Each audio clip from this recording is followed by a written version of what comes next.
जय श्री कृष्ण। नमस्कार। वेदांत के अध्ययन की श्रृंखला में आद्य श्री शंकराचार्य जी विरचित विवेक चूड़ामणि के आज के सत्र में सभी साध्यायों का स्वागत एवं अभिवादन। ओंकार के नाद के साथ प्रार्थना करेंगे।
वक्रतुंड महाकाय सूर्यकोटि समप्रभ निर्विघ्नं कुरु मे देव सर्वकार्येषु सर्वदा। या कुन्देन्दु तुषारहार धवला या शुभ्रवस्त्रावृता या वीणावरदण्डमण्डितकरा या श्वेतपद्मासना या ब्रह्माच्युतशङ्कर प्रभृतिभिर्देवैः सदा वन्दिता। सा मां पातु सरस्वती भगवती निःशेषजाड्यापहा। वसुदेवसुतं देवं कंसचाणूरमर्दनम् देवकी परमानन्दम् कृष्णं वन्दे जगद्गुरुम्।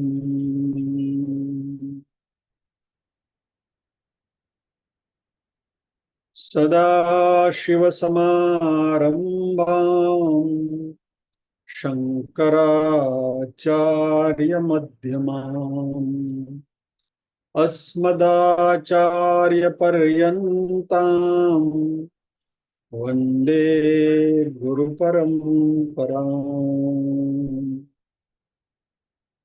ॐ सहना भवतु सहनौ भुनक्तु सह वीर्यं करवावहै तेजस्विनावधितमस्तु मा विद्विषावहै। ओम शांति शांति शांति।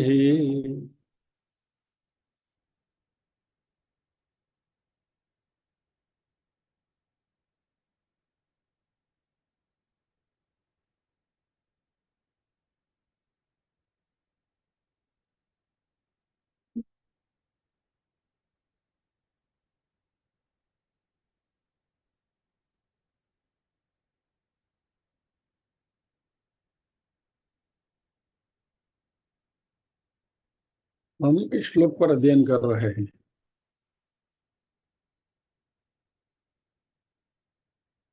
आदौ नित्यानित्यवस्तु विवेकः परिगण्यते।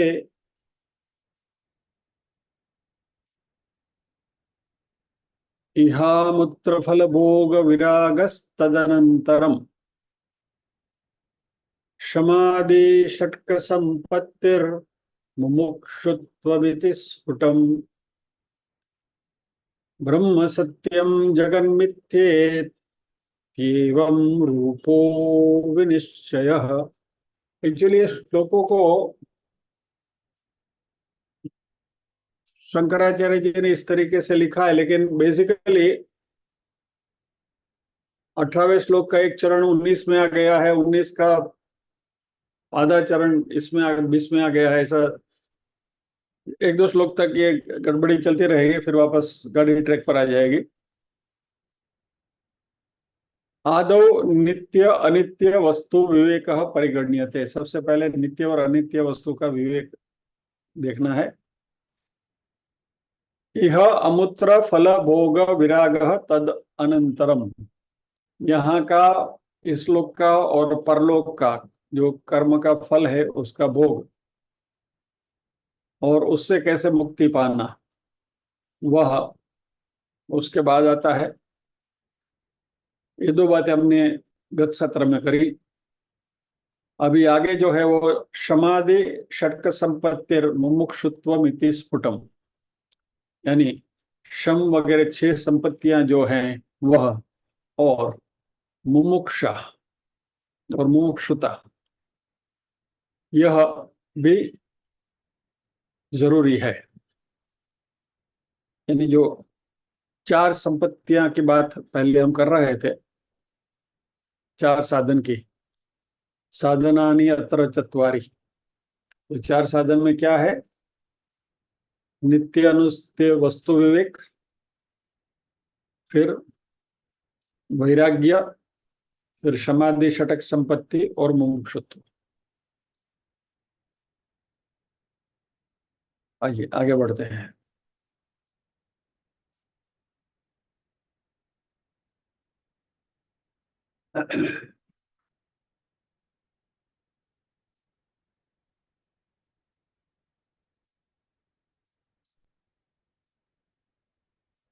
आप कहेंगे कि ये तो सब रिपीट हो रहा है, तत्वबोध में तो हमने सब कुछ सीख लिया है, भी ये बार बार इसकी क्या जरूरत है। अभी विवेक चूड़ामणि जैसे हमने शुरुआत में चर्चा करी थी, Viveka Chudamani is basically a detail commentary on Tattvabodh. वो तत्वबोध में हमने जो सीखा वो प्रिंसिपल्स थे, यानी कि एक मुख्य मुख्य सिद्धांत हमने सीखे। अभी इनकी बातें कुछ गहराई में आने वाली है। तो शंकराचार्य जैसे मैंने कहा था आपको लास्ट टाइम, जो अनियन की परत परत की तरह है, कंधे के एक एक एक एक खुलता जा रहा है। तो पहले 4 साधन की बात करी, अभी 4 साधन में, यहाँ 4 साधन की बात क्या क्या है वो शंकराचार्य जी कह रहे हैं। एनीवे, सो हमने 2 चीजें देखी, विवेक और वैराग्य।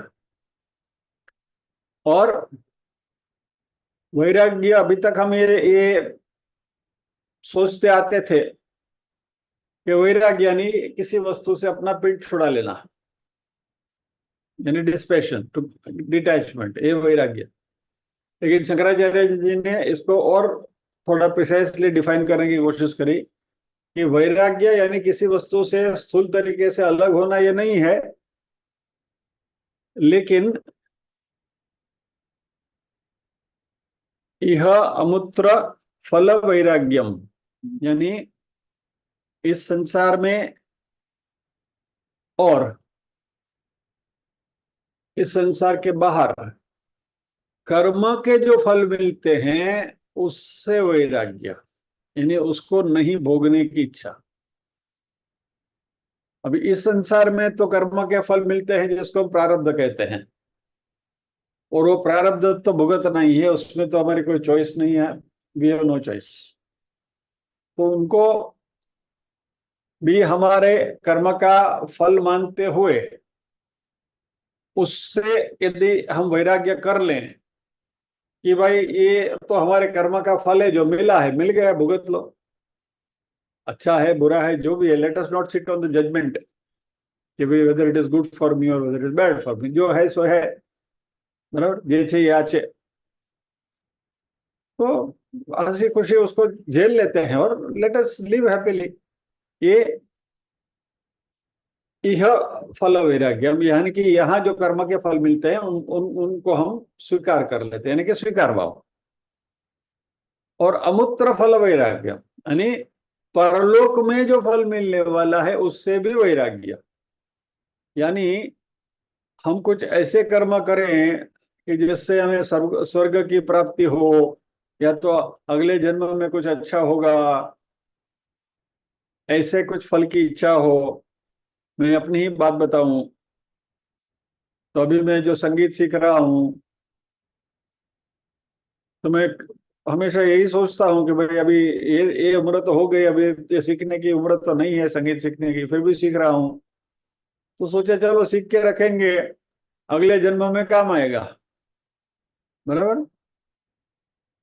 तो ये अमूत्र फल की ही इच्छा हुई ना, अगले जन्म में ये इसका फल मिलेगा। अभी जो मैं कर रहा हूँ वो अगले जन्म के लिए कर रहा हूँ। मैं हमारे आप आपसे भी कई बार मैंने कहा है, और खास करके मैं हमारे वो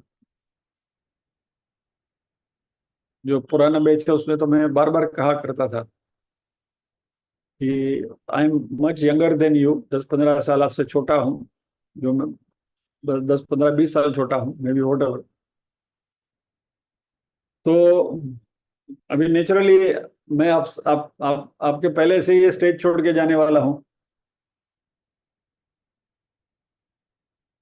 तो यदि आपको कोई ऐसा चाइल्ड प्रोडिजी मिल जाए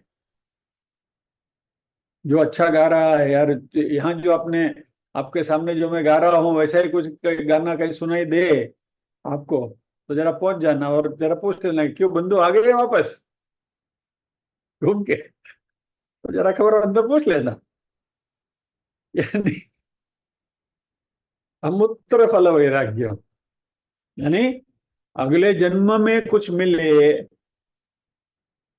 या तो स्वर्ग स्वर्ग की इच्छा हो, या तो इवन ब्रह्मलोक की इच्छा हो, let us go to the top level तक जाते हैं, ब्रह्मलोक की इच्छा हो, तो उसकी भी इच्छा का उच्चा से अपने आप को डिटैच करना, डिस्पेशन टोटल, यह अमूत्र फल वैराग्य, यानी टोटल डिटैचमेंट। जो भी मिले, अब अभी जो मिल रहा है वो भी स्वीकार्य है, और भविष्य में भी जो मिलेगा वो भी स्वीकार्य है, यानी कोई इच्छा नहीं है फल की, ये वैराग्य। सो विवेक, नित्य अनित्य वस्तु का विवेक, ये नित्य है वो अनित्य है उसका विवेक, वैराग्य यानी इस प्रकार का वैराग्य, no expectation of any kind of desires. और तीसरा जो है वो समाधि षट संपत्ति। संपत्ति का यहाँ अर्थ हमारी भौतिक संपत्ति नहीं है, मटेरियल वेल्थ की बात नहीं हो रही है यहाँ, लेकिन हमारी आंतरिक संपत्ति, इंटरनल वेल्थ, इसकी हम बात कर रहे हैं। संपत्ति यानी बेसिकली संपत्ति, वेल्थ, राइट। ज्यादातर जब भी संपत्ति की बात करते हैं तो हम हमारी बाहरी संपत्ति, भौतिक संपत्ति की बात होती है कि भाई आपके कितने फ्लैट्स हैं, कितनी संपत्ति है, कितनी प्रॉपर्टीज है, कितने इन्वेस्टमेंट है, ये वगैरह वगैरह वगैरह।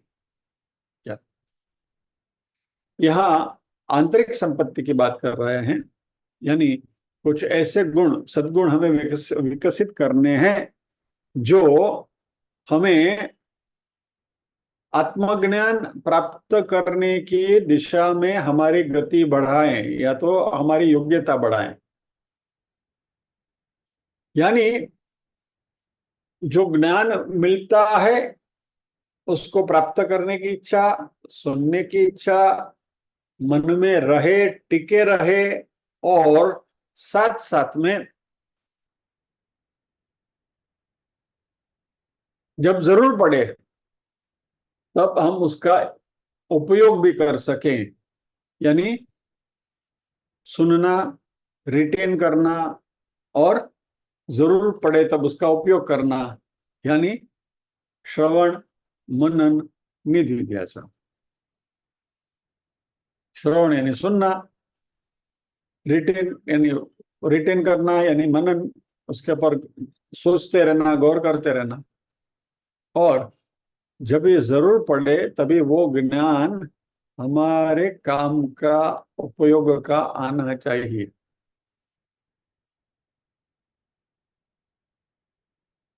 एक एग्जाम्पल मैं आपको दूं।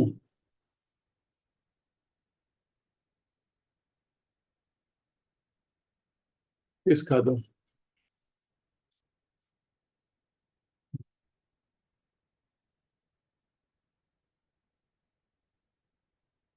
काजल ओझा वैद्य,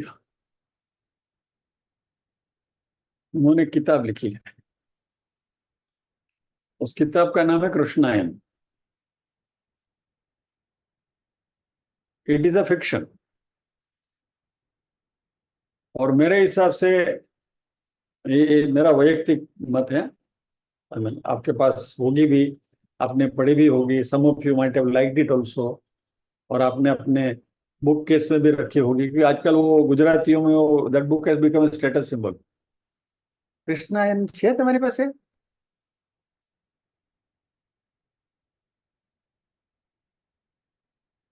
और मैं मेरा वैयक्तिक मत कहूं तो कृष्ण के जीवन यानी कृष्ण को यदि हम समझना चाहते हैं या तो कृष्ण के बारे में जानना चाहते हैं तो सबसे वाहियात बुक है। मैंने तो उसको रद्दी वाले को दे दिया। मेरे पास तीन तीन कॉपीज आ गई थी, क्योंकि वो गिफ्ट में देने की अभी तो प्रथा चली थी। तो वो कृष्ण गिफ्ट में कृष्ण है नती है, अरे તમે तो कृष्ण ની વાત કરો છો, લ્યો કાજલ ઓજનો કૃષ્ણ है। तो आई हैड अबाउट 2-3 कॉपीज, सब डन।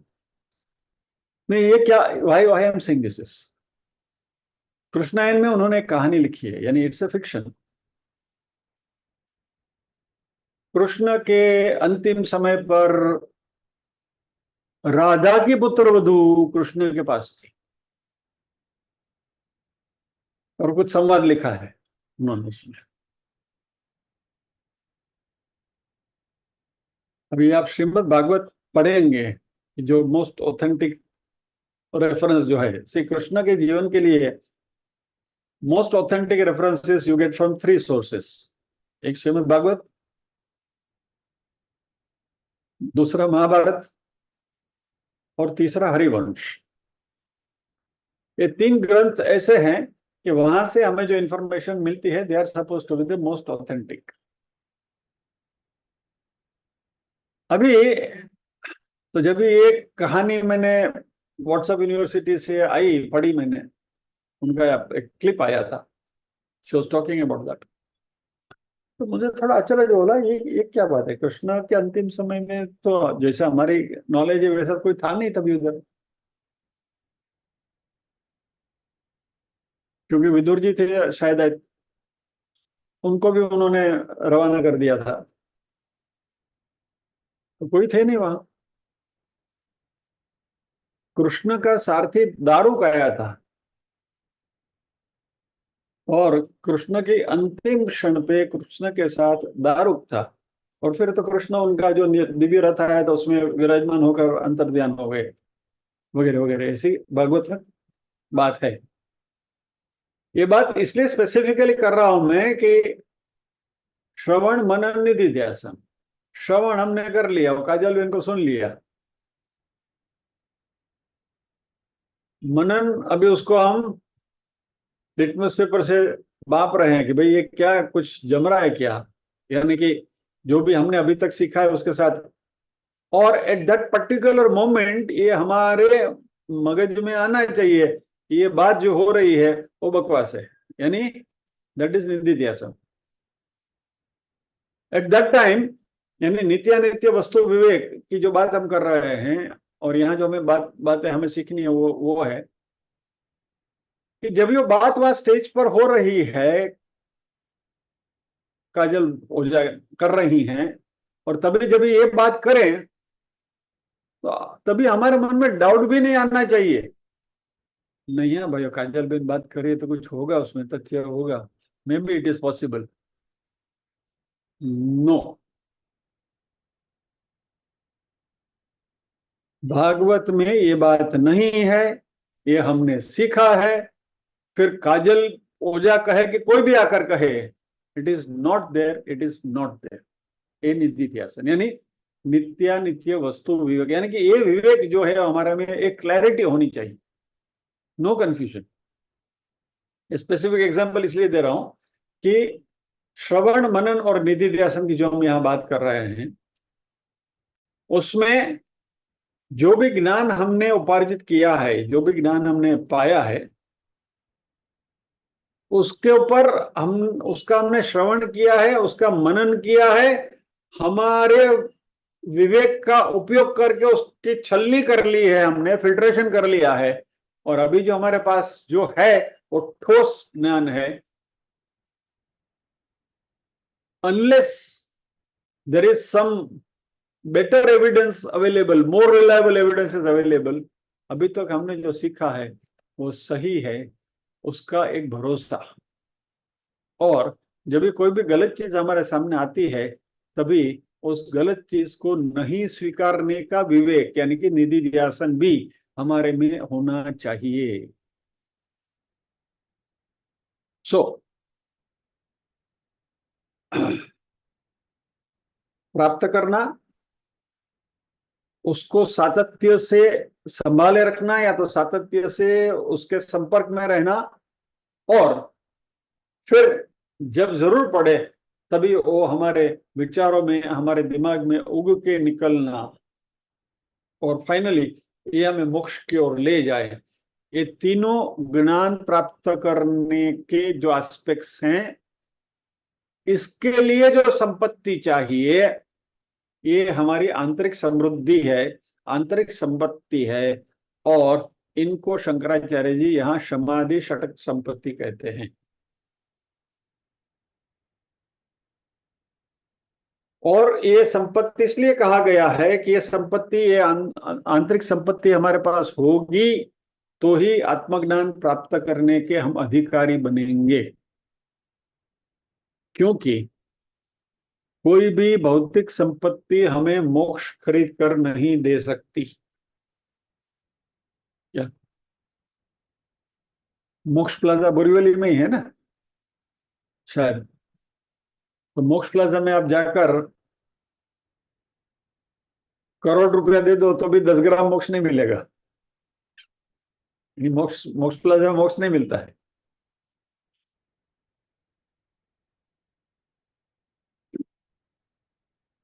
सो वहां कुछ भौतिक चीजें मिल सकती हैं, लेकिन मोक्ष नहीं मिल सकता। तो मोक्ष के लिए हमें ये बाहरी एक्सटर्नल वेल्थ, मटेरियल वेल्थ कुछ काम की नहीं है। उसके लिए हमारी आंतरिक संपत्ति, इंटरनल वेल्थ की जरूरत है, और उसका नाम है समाधि षटक संपत्ति। अभी षटक संपत्ति यानी षट यानी छह, ये छह मानसिक, 6 मेंटल फैकल्टीज, ये पूरी जो छह चीजें हैं उसका मन से लेना देना है ज्यादातर, जिसकी डिटेल में चर्चा होने वाली है। हम खाली इतना अभी हम जान लें कि ये हमारी आंतरिक संपत्ति, इनर डिसिप्लिन हैं, और वो छह हैं।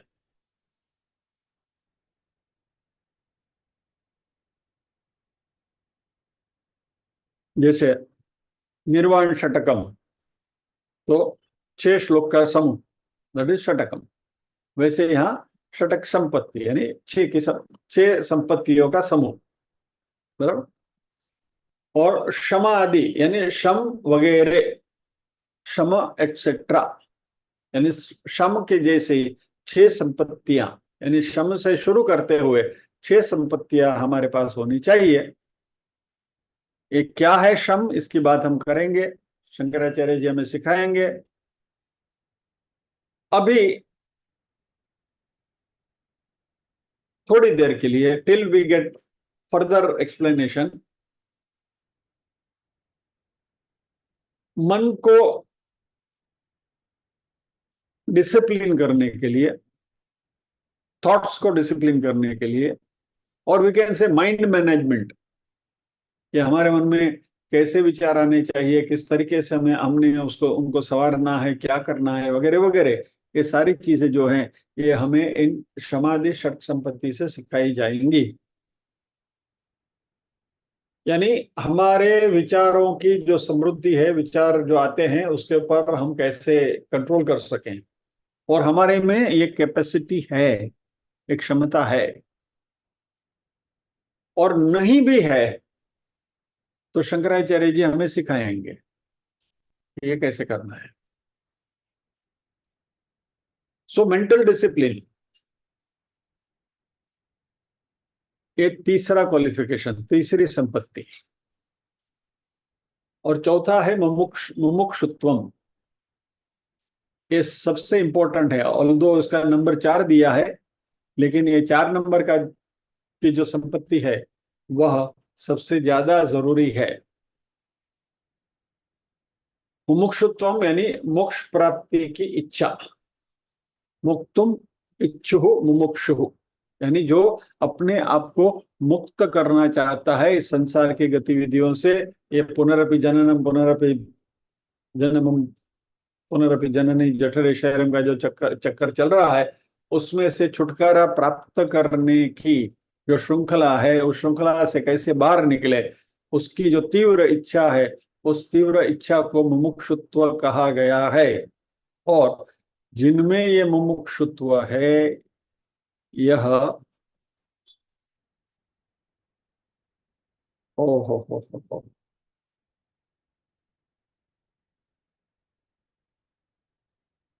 चलिए, हमारा हरि जी का एक बहुत अच्छा मैसेज है चार्ट में,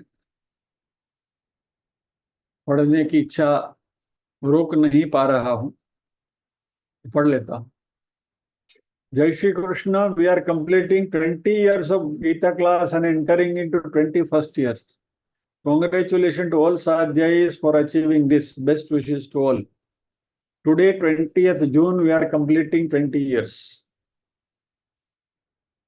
20 साल पहले हमने भगवत गीता के अध्ययन की शुरुआत करी थी, आज के ही दिन 20 जून को। हरि जी धन्यवाद। हरि जी हमारा इस प्रवृत्ति के साथ इस connected with us from day one, यानी वो हमारे चार्टर मेंबर है, रोटरी की भाषा में कहूँ तो।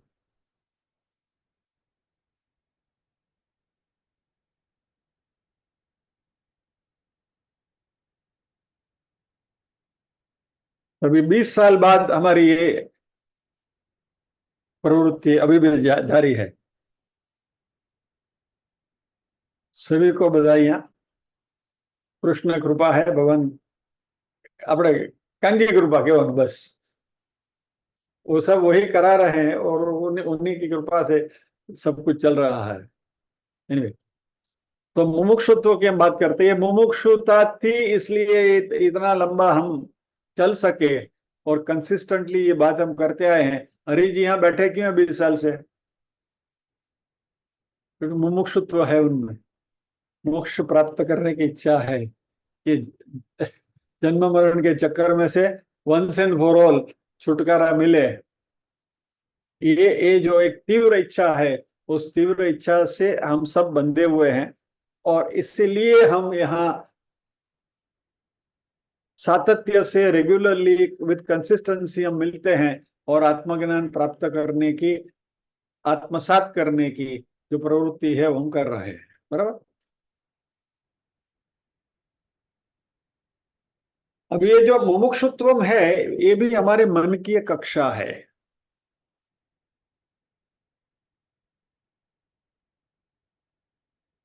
डिजायर फॉर लिबरेशन, बस मुक्त होना है। और ये सबसे महत्व की, सबसे अगत्य की तीव्र इच्छा होनी चाहिए, तो ही ये वेदांत के अध्ययन का कुछ मतलब है। मान लीजिए कि आप में से कोई कहे हमको मोक्ष वोक्ष में कोई इंटरेस्ट नहीं है, किसने देखा है मोक्ष क्या चीज है, कभी किसी जिसने मोक्ष पाया वो कभी आके बोल के गया क्या मोक्ष में ऐसा होता है? नो, कि जिसको मोक्ष मिल गया वो तो वापस आने वाला नहीं है आपको बताने के लिए कि मोक्ष यानी क्या चीज है, कौन सी चिड़िया का नाम है। तो आप तो कहेंगे भाई अभी वो तो जिस चीज का हमें पता ही नहीं है क्या, तो फिर उसके बारे में इतना समय हम क्यों बर्बाद करें। No no, I am fine, खा पी के ऐश करो, मजा करो। ये स्पिरिचुअल लिबरेशन वगैरह नाटक क्या है, मुझे कोई वेदांत वेदांत में ये सब बोरिंग सब्जेक्ट है, इसमें ये स्क्रिप्चर्स वगैरह में कोई कोई मुझे कोई दिलचस्पी नहीं है। मैं तो खा पी के मजा करने वाला आदमी आदमी हूँ। और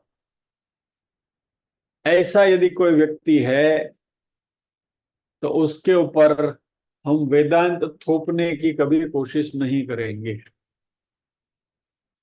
बराबर। एन एन अनइनिशिएटेड पर्सन, या तो जिसको मोक्ष में इंटरेस्ट ही नहीं है।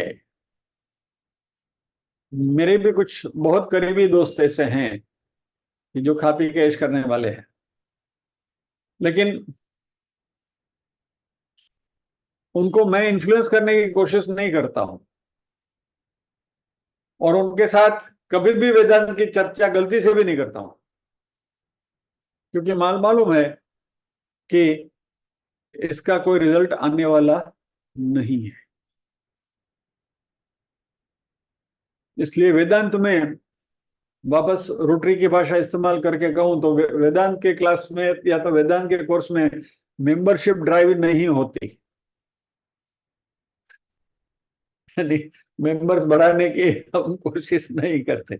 जिसको इंटरेस्ट है वो आएंगे क्या।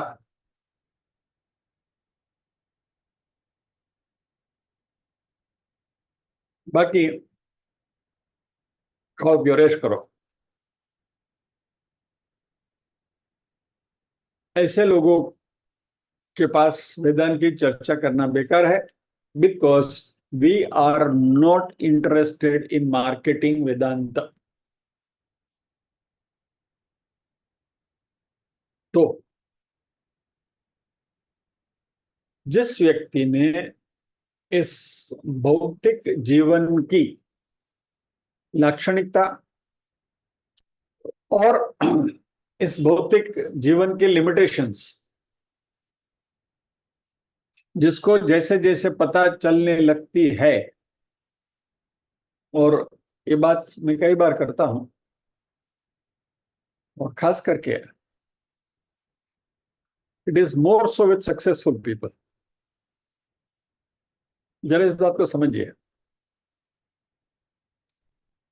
जीवन में बचपन से हमने कुछ प्राप्त करने की इच्छा थी, कुछ बनने की इच्छा थी, प्रयत्न किया, स्टडीज किया, अध्ययन किया, ग्रेजुएट हुए, ये हुए वो हुए, फिर नौकरी धंधा प्रोफेशन वगैरह कुछ कर लिया।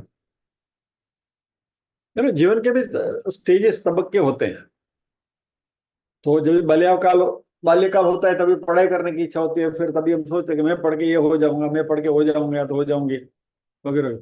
और एक जमाने में बच्चे से वो क्या होना चाहता, बोला डॉक्टर, नहीं तो इंजीनियर, नहीं तो पायलट। ऐसी दो चार ही चॉइसेस थी। अभी तो बहुत सारी चॉइसेस हैं। यानी इन शॉर्ट, कुछ बनने की ख्वाहिश थी, पढ़ाई कर ली, फिर शादी वादी करी, इस गधा बच्ची से में आए, सब कुछ भुगत लिया, संसार हो गया, बच्चे हो गए, उनकी परवरिश कर ली, बच्चे भी अपनी जगह पर हो। अभी हमारे सबके बच्चे मोरलेस ग्रेजुएशन या तो ग्रेजुएट हो गए हैं, या तो शादियां भी हो गई किन्हीं के बच्चों की, बहुत सारों की। तो ये फेज भी हमने देख लिया।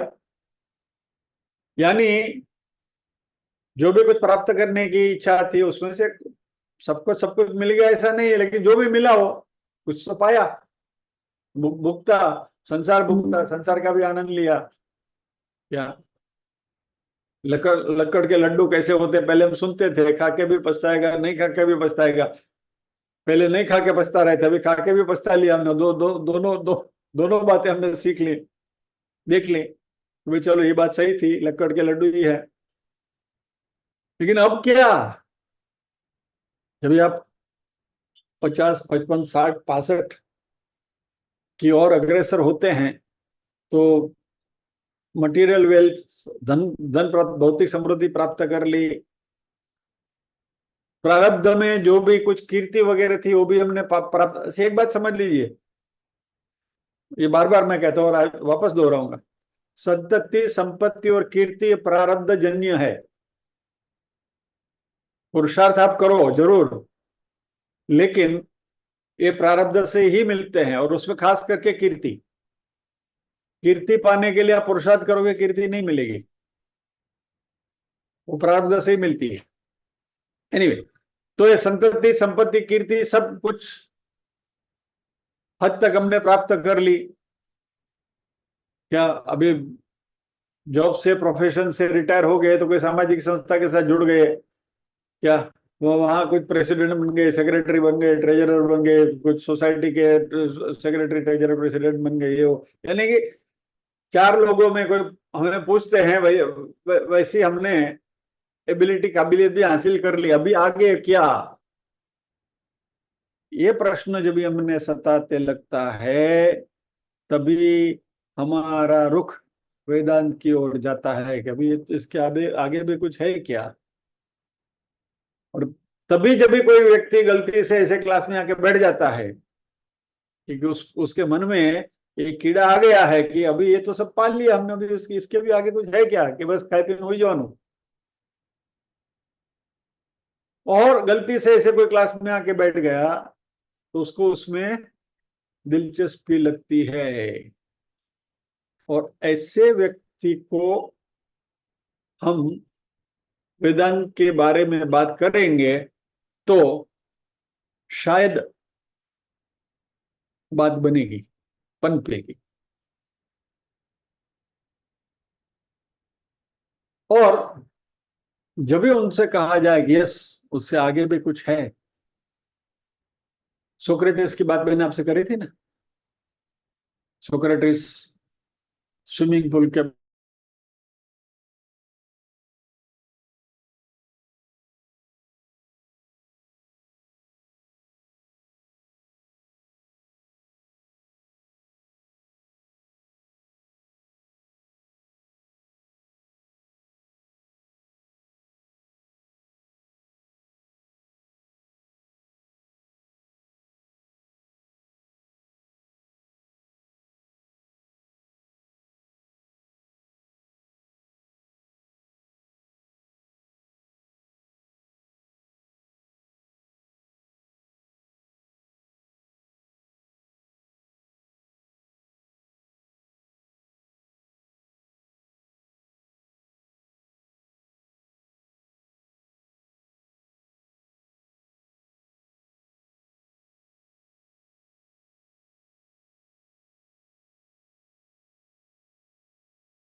सोक्रेटिस के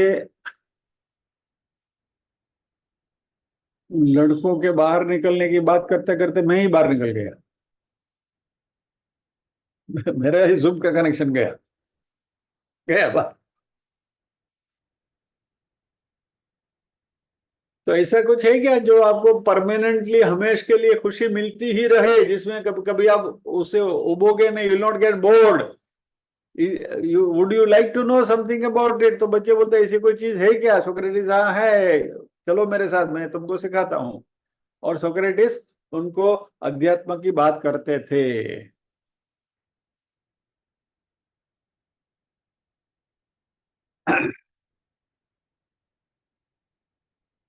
एनीवे, कहने का तात्पर्य यह है कि मोक्ष प्राप्ति की हमारे में इच्छा होनी चाहिए, और इस तरीके से जिसको थोड़ी सी भी जिज्ञासा उसमें उसमें उत्पन्न होती है, उसको मंद मुमुक्षु कहा गया है। लिटिल डिजायर टू नो कि भाई what is beyond all this, संसार के बाद क्या है। और जब भी कोई व्यक्ति मंद मुमुक्षु बनता है तो उनके साथ ये वेदांत की बात करते हुए धीरे धीरे ये वेदांत की गोली हम उसको पिलाते हैं।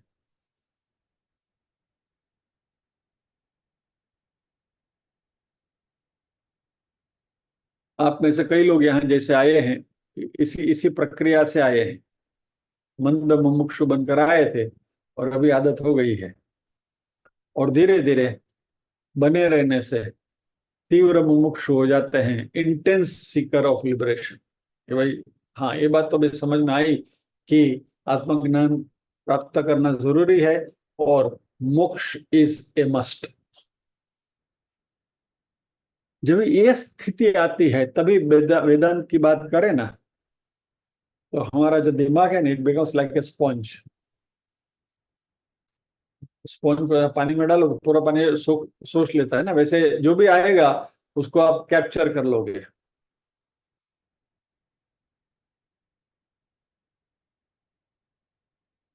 तो गुरु शास्त्र वगैरह रिलेवेंट तभी बनेंगे जब भी हमारे में मुमुक्षुत्व है, और हमें अपने आप से ये पूछते रहना है कि क्या मुझे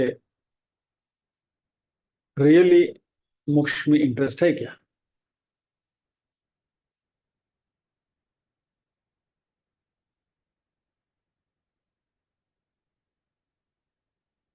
इस जगत में बहुत कुछ करने जैसा है, और मैं ये वेदांत का अध्ययन भी करूं क्या।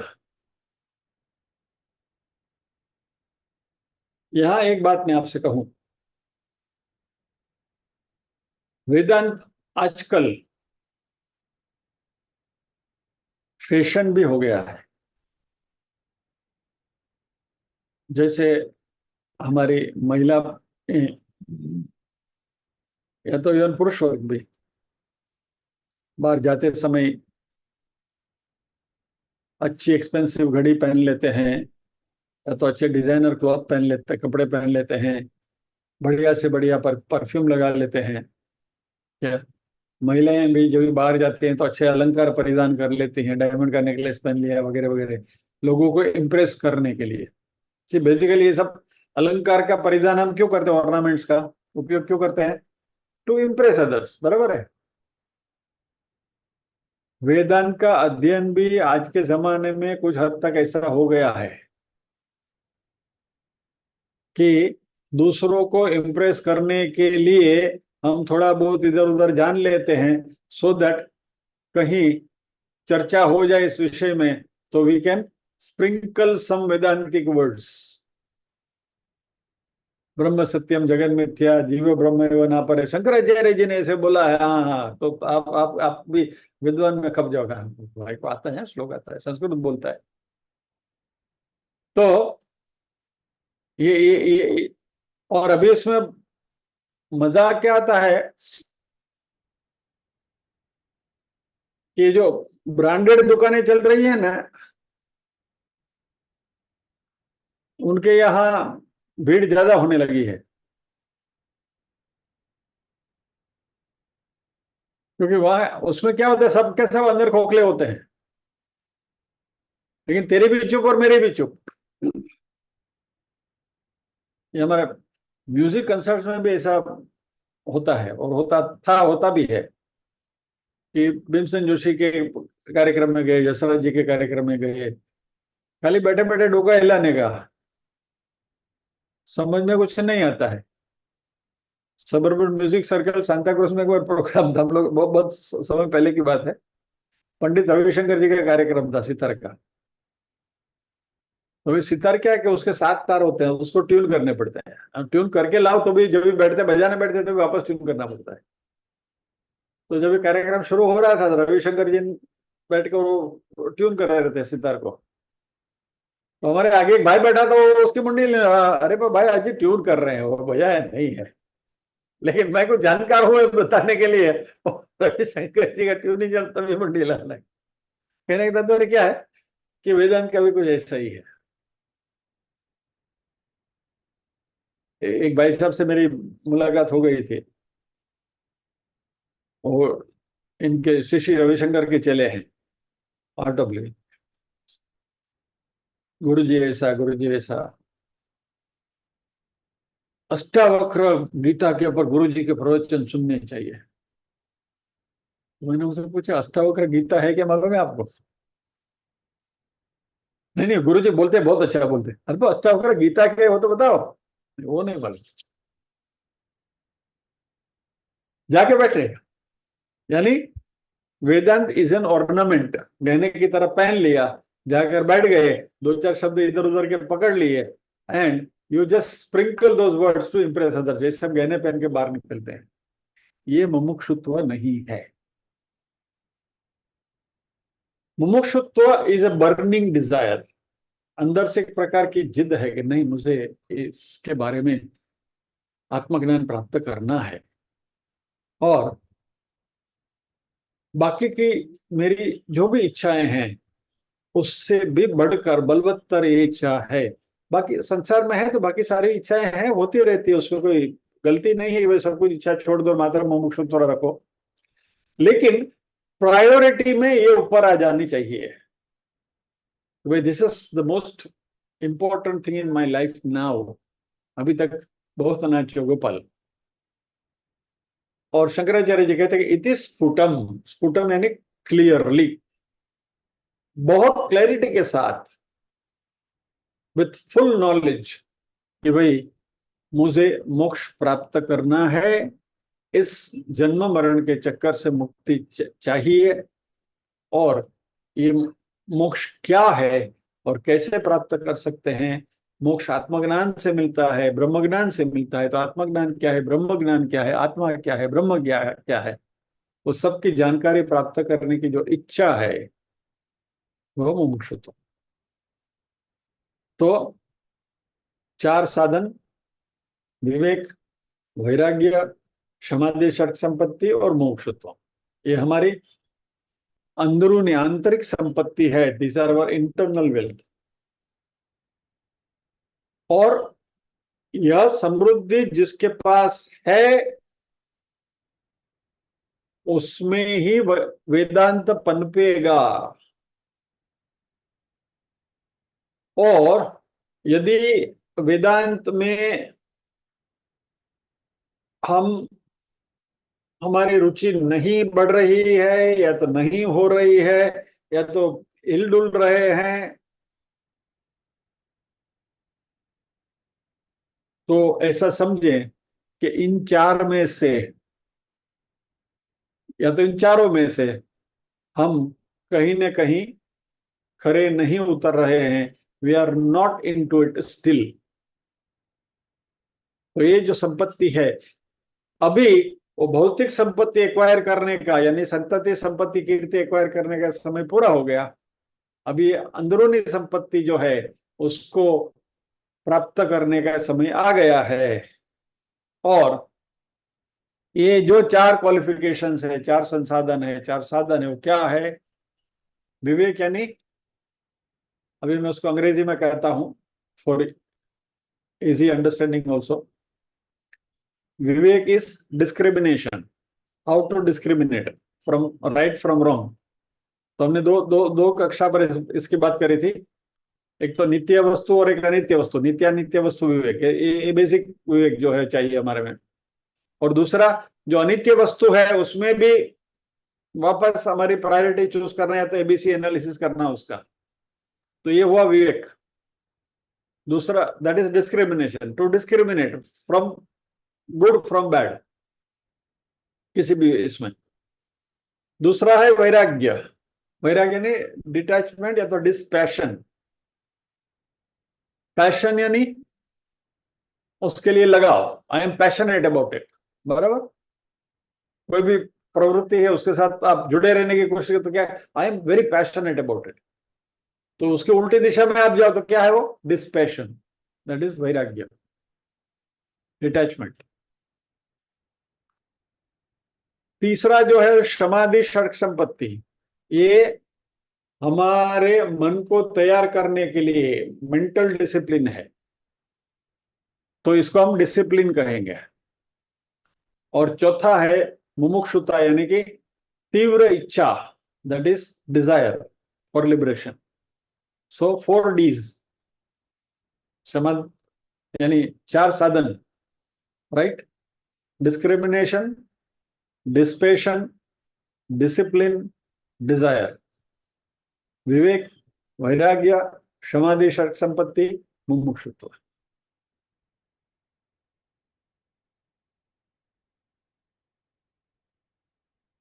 शंकराचार्य जी अभी इन सब के ऊपर और प्रकाश डालेंगे. ये चीजें हमने तत्वबोध में भी सीखी हैं, और उसके जो और भी पहलू हैं वो भी हम विवेक चूड़ामणि में भी सीखेंगे.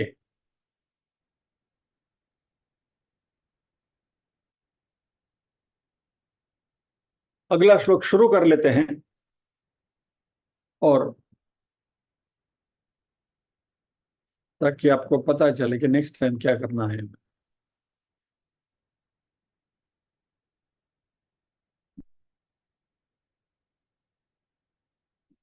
ऐसा नहीं है.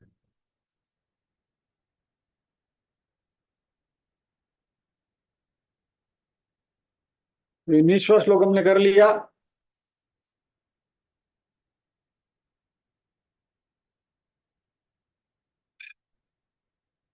20वें श्लोक में शंकराचार्य जी कहते हैं, ब्रह्म सत्यम जगन्मिथ्येत्येवं रूपो विनिश्चयः सोऽयं नित्यानित्य वस्तु विवेकः सोऽयं नित्यानित्य वस्तु विवेकः समुदाहृतः. सॉरी, अनुष्टुप छंद आज मैं नहीं बोल पा रहा हूँ. बोलिए, कैसी विडंबना है. ब्रह्म सत्यम जगन्मिथ्येत्येवं रूपो विनिश्चयः सोऽयं नित्यानित्य वस्तु विवेक समुदाहृतः. ब्रह्म सत्यम जगन्मिथ्येत्येवं रूपो विनिश्चयः सोऽयं नित्यानित्य वस्तु विवेक समुदाहृतः. ब्रह्म सत्यम जगत मिथ्या इति एवं रूपः विनिश्चयः सह अयम नित्य अनित्य वस्तु विवेकः सम उदाहृतः. ब्रह्म सत्य है और जगत मिथ्या है, ऐसा जो निश्चय है यही नित्यानित्य वस्तु विवेक कहलाता है. यानी आइटम नंबर 1 विवेक क्या है, तो ये विवेक है. ब्रह्म सत्य जगन मिथ्या, ये विवेक कहलाया गया है.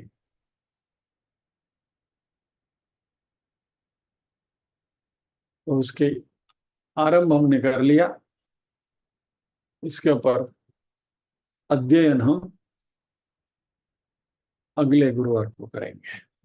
तो आज यहाँ विराम लेते हैं, प्रार्थना करेंगे.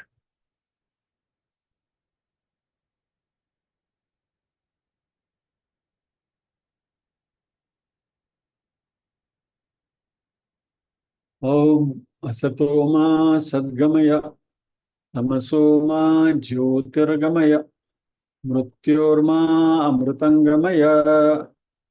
सर्वेषां स्वस्तिर्भवतु, सर्वेषां शान्तिर्भवतु, सर्वेषां मंगलं भवतु, सर्वेषां पूर्णं भवतु. लोकाः समस्ताः सुखिनो भवन्तु, लोकाः समस्ताः सुखिनो भवन्तु. नाहं कर्ता हरिः कर्ता, हरिः कर्ता हि केवलम्. ओम शांति शांति शांति. सभी के हृदय काल में विराजमान परम कृपालु परमात्मा को वंदन करते हुए आज के सत्र को विराम देते हैं. अगले गुरुवार फिर मिलेंगे अगले श्लोक के साथ, ब्रह्म सत्यम जगन मिथ्या के साथ. जय श्री कृष्ण.